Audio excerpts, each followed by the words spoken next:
The second immigration of Ukrainians to Canada started after the First World War, when another 68,800 Ukrainians arrived in Canada.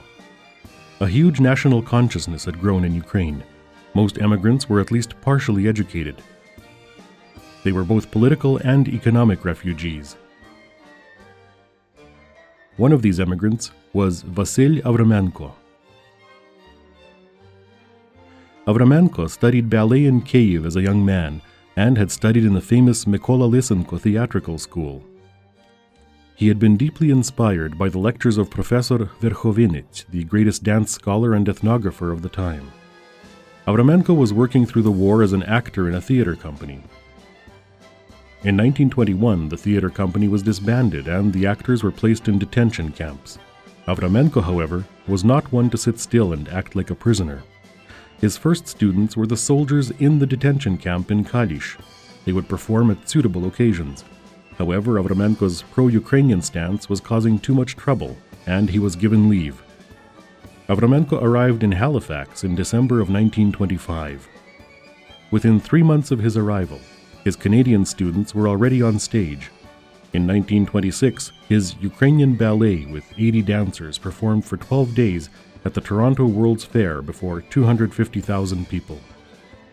Over the next 3 years, he visited Toronto, Winnipeg, Dauphin, Saskatoon, Edmonton, Vegreville, and other centers.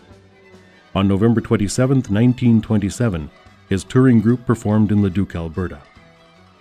Chester Kut, founder of both Ukrainian dance groups Shumka and Cheremosh in Edmonton, was one of Avramenko's students. I started taking dancing when Avramenko was doing his little tours across Canada, United States. He'd stop at various centers, and he would manage to get dancers from the community in Edmonton in general, whether they were Orthodox, Catholic, or whatever.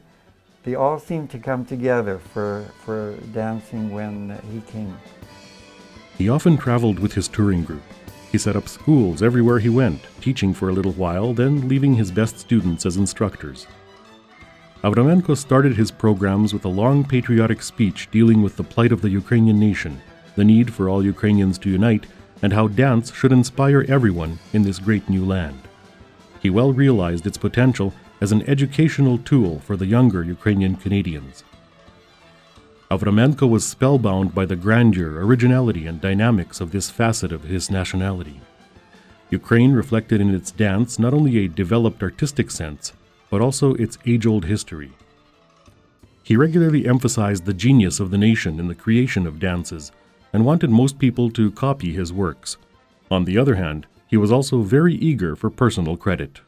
So he had solo dances, duets, 2 couples, 4 couple dances, hopakolum. We had no such dance as a hopak, where everybody came. You know, the boys did a beautiful, fantastic solo. Girls didn't do solos.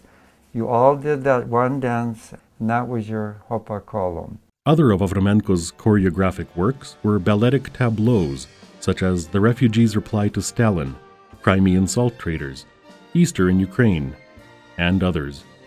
Avramenko preferred to speak of his national dances as firmly rooted in the collective Ukrainian past.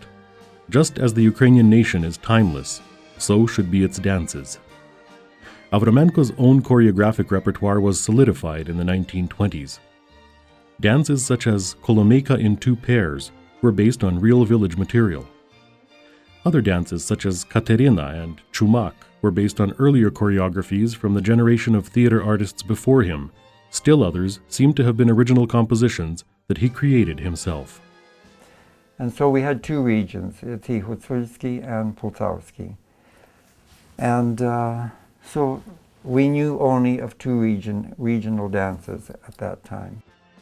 By Avramenko's time, polkas, waltzes, tangos, and other dances were becoming quite common and popular in Ukrainian villages, though they were absent in his repertoire. Vasyl Avramenko moved on to the United States to stage some very incredible spectacles in the movie business, including the films Cossacks in Exile and Marusia.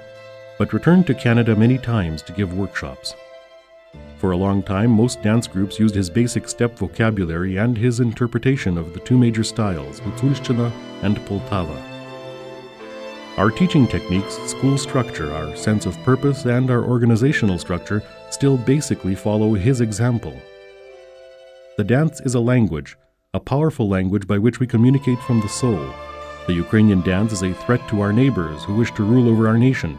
They don't want the Ukrainian soul to speak, to live, to be free and strong. Avramenko died in New York in 1981, but his ashes were reburied in his home village of Steblyu in central Ukraine in 1995, after Ukraine's independence.